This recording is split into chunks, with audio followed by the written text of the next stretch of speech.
होंगे और मार्गदर्शन देंगे।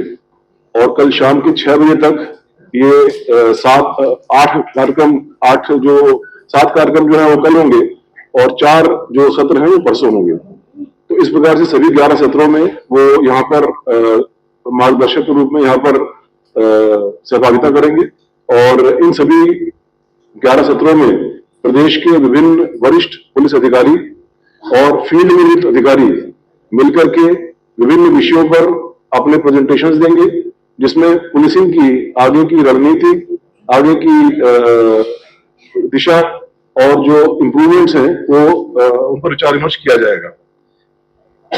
इन विषयों में सबसे पहले कल प्रथम सत्र में बीट पुलिसिंग, जो हमारे पुलिसिंग का मूल आधार है, और जैसे कि आप जानते हैं कि 60,000 पुलिस कांस्टेबल की भी हाल में भर्ती हुई है, उनकी ट्रेनिंग चल रही है। अब उसके नेक्स्ट स्टेप में जब वो जिलों में पहुंचेंगे और थाने में पहुंचेंगे तो किस प्रकार से उनके कार्यों का व्यवस्थापन किया जाए जिससे कि वो बेहतर सर्विसेज दे सके और जो वर्तमान व्यवस्था है उसमें एक गुणात्मक सुधार आए, इस विषय पर प्रथम सत्र में चर्चा होगी। द्वितीय सत्र में जो crime against women, child and anti human trafficking, इस विषय पर विस्तार से चर्चा होगी। इस विषय में करीब हमारे 6 अधिकारी प्रतिभाग कर रहे हैं, जिसमें मिशन शक्ति केंद्र की समीक्षा, उससे जो हर एक गांव और मोहल्लों तक उसका जो पॉजिटिव इम्पैक्ट पड़ा है और सुधार हुआ है उसके बारे में चर्चा और आगे की रणनीति पर चर्चा होगी। तीसरा सत्र जो है वो पुलिस स्टेशन के मैनेजमेंट और उन्नयन, उसके इंफ्रास्ट्रक्चर के उन्नयन, इससे संबंधित है, जिसमें जैसे आपने देखा होगा कि विगत कई वर्षों में पुलिस स्टेशन का जो स्वरूप है, जो इंफ्रास्ट्रक्चर है, उसमें काफी एक बदलाव आया है, काफी स्ट्रेंथन हुआ है। उसी को आगे और कैसे स्ट्रेंथन किया जाए, इन 60,000 कर्मियों के आने के बाद उनके लिए जो इंफ्रास्ट्रक्चर की आधारभूत आवश्यकताएं हैं उसको कैसे समावेशित किया जाए, इस बारे में चर्चा भी होगी, निर्णय भी लिए जाएंगे। चौथे सत्र में साइबर क्राइम के बारे में चर्चा होगी। साइबर क्राइम, जैसा कि आप सभी जानते हैं कि एक प्रमुख चुनौती के रूप में पूरे देश में सामने आया है। उत्तर प्रदेश ने पिछले 3 महीने में इस दिशा में काफी ठोस कदम उठाए हैं और अब उत्तर प्रदेश उन चुनिंदा राज्यों में है जहां पर थाना स्तर तक साइबर हेल्प की सुविधा उपलब्ध है। उनकी ट्रेनिंग की गई है और उनके साइबर जो हमारे कर्मी हैं उनकी ट्रेनिंग की गई है और प्रत्येक थाना स्तर तक इसके हेल्प की सुविधा उपलब्ध है। इसी में वर्तमान में अभी तक जो कार्य हुआ है उसकी समीक्षा और आगे की रणनीति के बारे में चर्चा होगी। 5वां सत्र बहुत इंपॉर्टेंट है, जिसमें human resource development, welfare, police behaviour और ट्रेनिंग।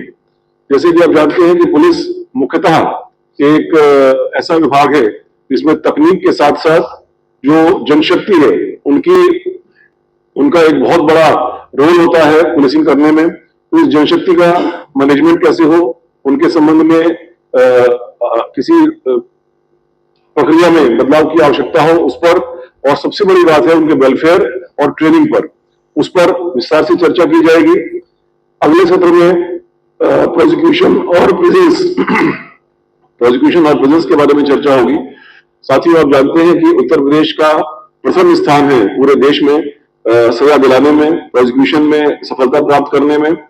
इसी में अब जो नए वाले न्याय संहिताएं आई हैं, उन न्याय संहिताओं में कई सारे नए प्रावधान, कानूनी प्रावधान उसमें आए हैं। उन कानूनी प्रावधानों को काफी हद तक जिला स्तर पर और प्रिजन में और प्रोसिक्यूशन में शामिल किया गया है। उसी को आगे कैसे बढ़ाया जाए उसके बारे में चर्चा होगी।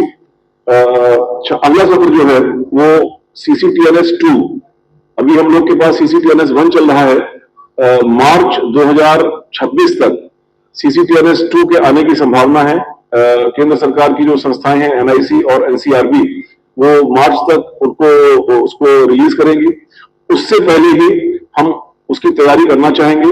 इस सत्र में जो केंद्र सरकार के कुछ अधिकारी हैं NIC के और NCRB के, वो भी शामिल होंगे। फॉरेंसिक्स के बारे में इसमें चर्चा होगी।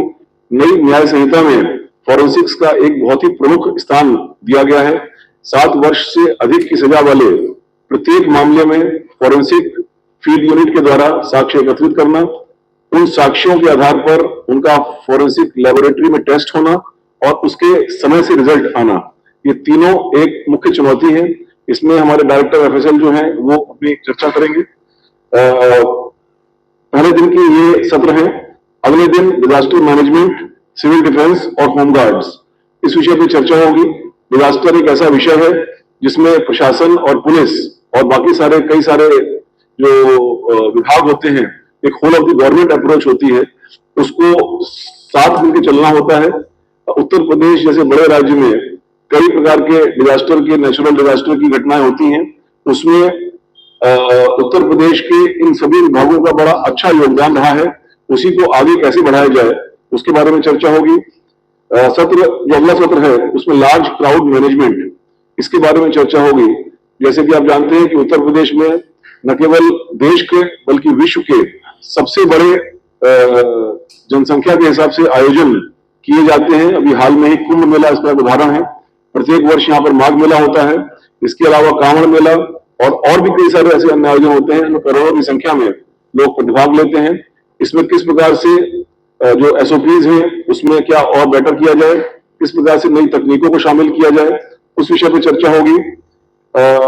अंतिम इसके बाद वाले सत्र में इंटेलिजेंस और इमर्जिंग चैलेंजेस जो है, उसमें सोशल मीडिया है, एनजीओज हैं, नेपाल बॉर्डर है, इस पर विस्तार से चर्चा की जाएगी।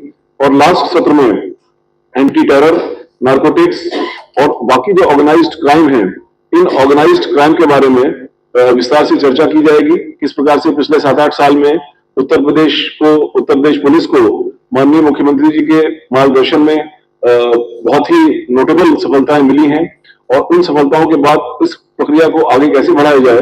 जो नए नए ऑर्गेनाइज्ड क्राइम इमर्ज कर रहे हैं, जो हालांकि वायलेंट नहीं है बट और फाइनेंशियल दृष्टि से, फाइनेंशियल नेटवर्किंग की दृष्टि से वो एक ऑर्गेनाइज्ड क्राइम के रूप में कार्य करते हैं, उसमें इस ऑर्गेनाइज्ड क्राइम के इसके फाइनेंशियल बैकबोन को कैसे तोड़ा जाए, इसके बारे में चर्चा होगी।